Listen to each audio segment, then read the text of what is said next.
2 weeks ago, this rabbit ornament sat 15 centimeters to the left. It was positioned right here, on the cabinet. My daughter had shifted the rabbit figurine to the left side by 15 centimeters. Oh, my daughter's voice sounded so silly then. As if in a panic, she turned to me and hastily beckoned, "Mom, this place is bugged. There's something here that looks like a listening device." I stopped cooking and rushed over to my daughter. There, indeed, was a wiretap. A chill ran down my spine at the sight. Seeing my reaction, my daughter continued, "Actually, it's not just here. Things are changing positions. Are you sure it's only the kitchen, Mom? Dad's bedroom and the bathroom sink?" I felt my mind go blank at her words. "I think it depends on the person you are talking to, whether the distance is good or bad to keep the soup cold," I said. My family-in-laws and my home are also just such a soup-cold distance from each other. We both live in the same city, about a 10-minute drive apart. If you are on good terms with your in-laws, this distance is probably fine. However, for people like my mother-in-law and me who are not close, this distance feels like hell. She has disliked me since the beginning of our marriage. The reason is simple. She lost her favorite son because of me. If she hates me, she should just leave me alone. But that is not the case.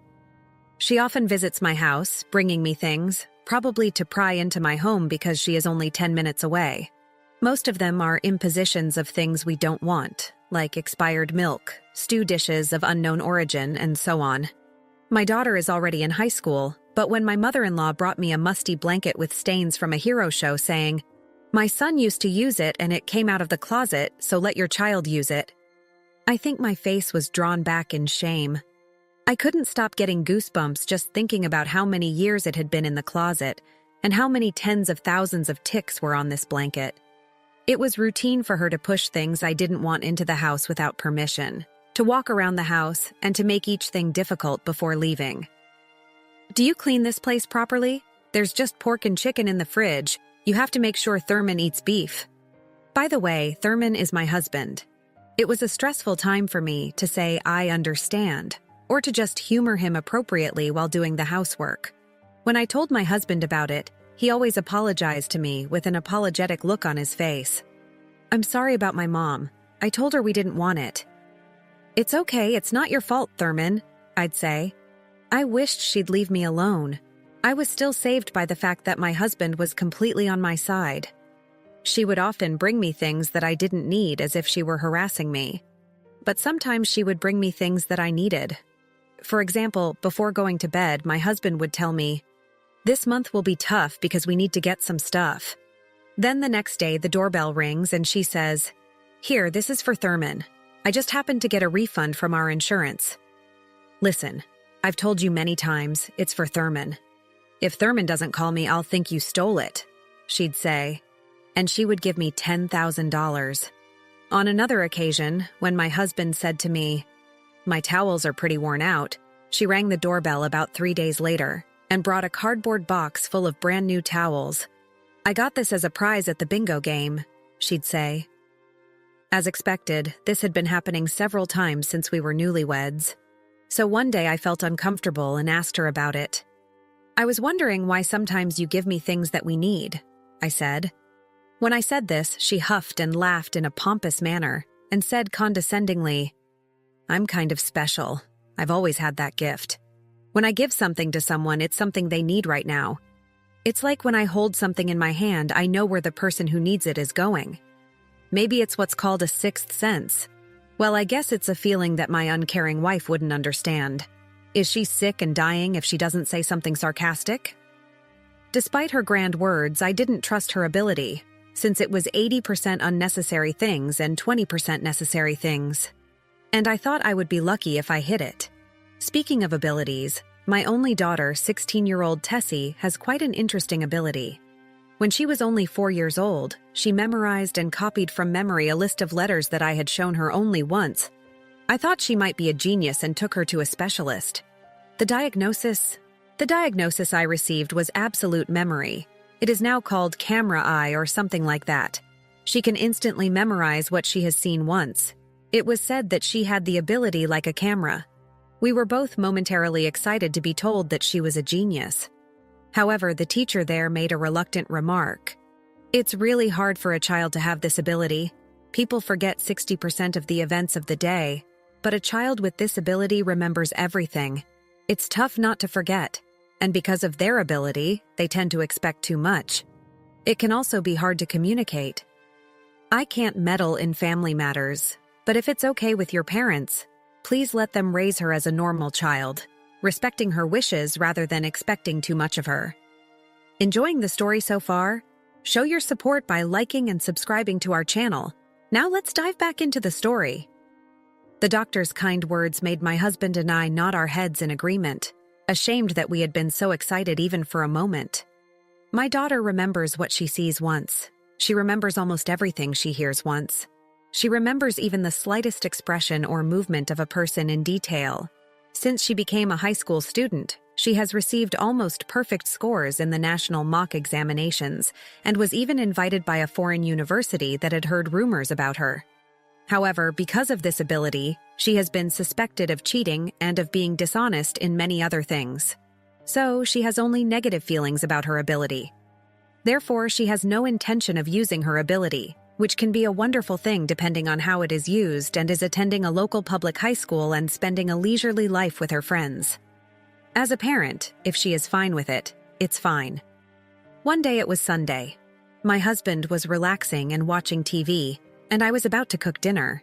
In the evening, my daughter, who was playing with her friends, came home and said to me, "Hey, there's something that's been bothering me." "What is it?" I answered her question while making dinner. You change the position of your things a lot, don't you?" "What?" I nodded my head as she pointed out an action I didn't remember. "I don't think I do that much because of my lazy nature. The only time I move furniture and small objects to clean is when I do the year-end cleaning. Of course, I do something as simple as dusting with a brush." If it was my daughter's turn to shake her head at me, "I've been thinking since I can remember, to be exact, every 2 weeks or so, you change the position of something a little bit, about 10 centimeters, right? Does that mean anything to you?" I asked my daughter with a dubious look on my face, as I had no recollection of this at all. "Does it? I didn't move it only when I did the year-end clean. Tell me what's different about it." When I asked her that, she strode toward a cabinet in the living room. She pointed to a rabbit figurine on top of it. "This is this rabbit figurine. 2 weeks ago, it was 15 centimeters to the left. It's around here." Then she shifted the rabbit figurine 15 centimeters to the left. "Oh!" my daughter shouted in a hushed voice. Then, as if in a panic, she turned to me and hastily beckoned me over. "Mom, there's something here like a bug." "What?" I had goosebumps. My husband, who had been watching TV in the back of the house, heard the commotion and came up to us to see what was going on. When the three of us peeked in, we found a small wiretap installed there. It was a small bug about the size of a fat thumb. The red light was on, indicating that it was firmly activated. I pointed at it with a trembling hand and asked my husband, "Hey, did you set this up?" "What?" my husband shouted in a crazy voice. I was relieved to see that my husband was not the culprit, but then fear rushed over me. If it wasn't my husband, then who was it? "But it's a wiretap, isn't it? Hey, why is it here?" My husband's face turned pale, and a chill ran down everyone's spine. And then my daughter spoke up gravely. "You know, it's not the only place where things have changed position over the last 2 weeks. Are you sure?" My husband and my voices harmonized perfectly. "So where the heck else would that be?" My daughter pulled my husband and me away, saying, "Come here a minute." We all had cold hands, and you could tell we were nervous. "The second one is here." She pointed to the coffee machine in the cupboard. "It has been moved about 10 centimeters to the right." My husband and I both cleared our throats as if determined. My husband put his hand on the coffee maker and moved it 10 centimeters to the left. Oh my God. It was then that I learned for the first time that when we feel fear, our throats do the clearing. There unmistakably was a wiretap of the same type as before. "And then in your bedrooms and the bathroom," my daughter said with a stiff look on her face. And we walked down the hallway to her bedroom with unfathomable fear in our hearts as she led us by the hand. When we entered the bedroom at first glance, it was hard to tell what had changed. It was a bedroom, so besides the bed, There were only a few decorative plants and a clock hanging on the wall. What's changed about this place? The position of the bed, the houseplants, and the clock didn't seem to have changed at all. The position of the bed, the houseplants, and the clock don't seem to have changed at all. But the angle of the clock is a little different from 2 weeks ago. It's slight. It's as if someone has intentionally touched it. Her husband cleared his throat and swallowed a mouthful of spit. Then he climbed into bed and gently removed the wall clock. Gasped my husband there. Hidden away was the very same thing as before. Here's another one, my husband says, making me pale. My heart jumps at my husband's mutterings. And the bathroom was bugged as well. My husband retrieved all 4 listening devices. He put them on the table in the living room and was stunned for a while. But then he came to his senses and stood up and said, "And anyway, call the police." I said, "Yeah, right." With trembling hands, I operated my phone and immediately called the police to inform them that the house had been bugged. I was relieved when they replied that they would be right there. However, an inexpressible sense of dread was still clinging to me. Who in the world would do this, and for what purpose? For the time being, we sat on the sofa snuggled together as a family and waited for the police to arrive. It had only been a few minutes since we called the police, but the wait felt like hours. After a while, the intercom rang with a ding-dong, and our family stood up as if we had been played. Finally, the police must have arrived, but the person on the intercom camera was not the police but my mother-in-law. "Oh, hi. Can you let me in for a minute?" She came suddenly, smiling as she said so, holding a paper bag in her hand. She seemed to have brought me something again. To be honest, it was nothing but a nuisance at such a busy time of the day. "Hey, I'm actually in a great deal of trouble right now," I said as she opened the door, imploring me to leave, but she quickly stepped in and forced her way into the house. "Oh no, wait!" I watched her slink into the house without hearing me stop her, with a dark feeling. "What's the big deal?" she asked as we walked down the hallway to the living room, where my husband and daughter were waiting. "I think someone has bugged our house and we don't know who did it, so it's kind of creepy." My husband and daughter looked back at me as I opened the living room door, really wishing they would leave. What's going on? It's already late night." It had already been about an hour since we had found the first bug in the evening, and it was nighttime outside. "I heard you found some kind of bug or something," she says, taking out of a paper bag a hammer made of iron. "What?" My husband and my daughter's eyes are on point. What is she saying? "Hey, why are you bringing that thing?" my husband says in a trembling voice. "I told you, didn't I? I know what people need. You'd have to destroy such a thing as a wiretap, wouldn't you? I thought you might need this." "Well, that was good timing." Saying this, she, holding the hammer, was completely horrified, her eyes not smiling. I feel my blood rush to my veins. How is it possible to have a hunch about such things? It's just not common sense. Then why did she bring such a thing? I can think of only one reason after, turned a trembling voice. My voice is hoarse with fear. "Could it be you who planted this bug in my room?" She only smiled once in reply to my question, but did not reply properly. Her smile seemed to be an affirmation, and I felt goosebumps rise on my skin. Of course, my hands and feet are cold. This is not something a normal person would do. "So, how did you ever give our family what we needed from time to time?" my daughter blurts out next to me. And I realize, yes, that's right. She has certainly given us things we needed in our home many times in between unnecessary things and garbage. But all of those times were when I mentioned what I needed. And the fact that it was from the beginning of our honeymoon means that it was bugged from the beginning of our honeymoon. That meant that my mother-in-law knew everything that was going on in the house from the beginning of our marriage. I'm horrified. I had goosebumps all over my body again. The daughter mumbles something, and the husband looks at his mother as if she were a ghost. Seeing us, she grinned for a moment and raised the hammer. "If you say you don't feel good, I'll break it for you." "No, no." She was just making up some excuse like that, trying to destroy the evidence. That's when I realized this and screamed, "What was that screaming? What are you doing?" Voices echoed throughout the living room, and several police officers came rushing into the room, blocking the movements of her who was holding a hammer. She rolls her eyes at the sudden appearance of these strong men, desperately resisting. However, no matter how many hammers they held, she was helpless in front of the trained police. "What the heck is wrong with you people? Get off me! Let go of me!" She was yelling and raging as if she had changed. My daughter and I held each other's hands tightly and watched the bizarre scene in front of us with bated breath. "Please don't let go. That's the person who planted the bug," my husband loudly complained. And in no time at all, the police had completely blocked her movements. Then, a group of people called the forensic team rushed to the scene, and everyone's fingerprints were well. While waiting for the results, we sat on the couch under police surveillance. Of course, our family kept our distance from her. "I didn't do it. It was all made up by this woman." She, who had regained her composure by that time, looked blue and told such a lie without a care in the world. He was restless, fidgeting with his left thumb, clutching it with his right hand. "What proof do you have that I planted the idea? You always had what I needed at the right time, didn't you? That was because you were listening in on our conversations, wasn't it? I told you that I have a hunch, that's all. Do you have any proof that I brought you what you said you wanted?" I couldn't help but get angry at her, who was still pretending not to know.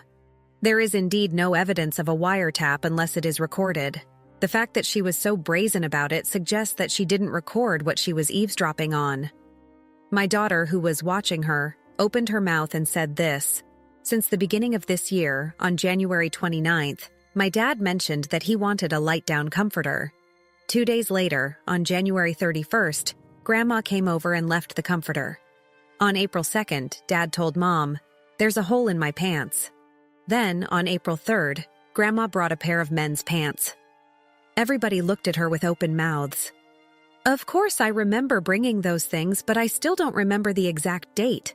My daughter glared at her grandmother with cold eyes, as if she were trying to get her to do something. It was a glare that clearly showed her disgust. "If you don't mind, with my memories since I noticed, I can testify to all the dates my dad said he wanted something and the dates my grandmother brought it. Now that I'm slowly remembering and thinking about it, all the things my dad said he wanted or needed, Grandma only brought them to him. It's so clear to know that you only love him, you know, Grandma. My memory is certified by the doctor at the hospital, so that's proof enough." "What's this? You're as disgusting as ever." Her face turned blue. But what stuck with me was the way she said, "as ever." "What is it you said? As ever?" I asked her with a sense of disgust. Then she gave me a look that made me feel sick from the bottom of my heart. "That's disgusting. I can't believe she remembers everything." My daughter did not hide her ill feelings toward her grandma. "You've always hated me, haven't you? I've never received anything I've asked for. Sometimes when you do give me something, it's a blanket with stains all over it, and it's nothing more than harassment. You don't even hide the look of disgust on your face when you see me. Have you noticed, Grandma? When you look at me, your left eye narrows a little. You make this same face when you see things you don't like snakes and gophers. That's what's so weird about you." My daughter's words and her screeching voice astonished both my husband and me. We had thought that she was cold toward me, but we had not expected her to have such ill feelings toward my daughter. The person who broke the tense atmosphere was the forensic scientist. "We have the results," everyone gasped. Her face couldn't have been sterner. "Suck it," my daughter blurted out next to me, and I reflexively looked at her. My daughter was grinning and watching the proceedings. The forensic guy opened his mouth. "The fingerprints on the wiretap match those of this person. Of course, there was one fingerprint of your husband who touched it when he was collecting it, but only her fingerprints were sticky. Could you please accompany us to the station?" So saying, the police urged her. She grudgingly but obediently obeyed the police. I've noticed that when she is in a hurry, she has a habit of moving away from her left thumb. She had been doing that from the moment we took her fingerprints, so I was sure we would find her fingerprints on the wiretap. All that messing around was just a bad idea. My daughter's words took me by surprise for what seemed like the 10th time today. She was arrested for trespassing and filming, which was also considered a misdemeanor. Since then, her house has also been raided, and machines and other equipment used for wiretapping were seized as conclusive evidence. It was learned during the subsequent interviews that she loved her son so much, that she had been bugging our house since the beginning of their marriage to keep an eye on the family. The first reason she frequently brought unnecessary items, called souvenirs, was to camouflage her husband's wiretapping by bringing him only what he wanted. Second, she used it as an excuse to get into the house and replace or relocate the wiretaps while I was taking care of other business. She said that it was her right as a mother to know how her son was spending his time. I shudder to think that I have no idea what a crazy person's thought process is. After that, we got rid of everything she had given us. She was not sentenced to jail, but the court issued a restraining order against our family. If she violated it, she said she would face jail time. This time I was simply amazed at my daughter's abilities. This time around, I also learned that fake abilities can never be as good as real ones. Thanks for watching. How did you find the story? Let me know in the comments below. Don't forget to like this video and subscribe to our channel for more awesome stories like this. Your feedback and support mean a lot.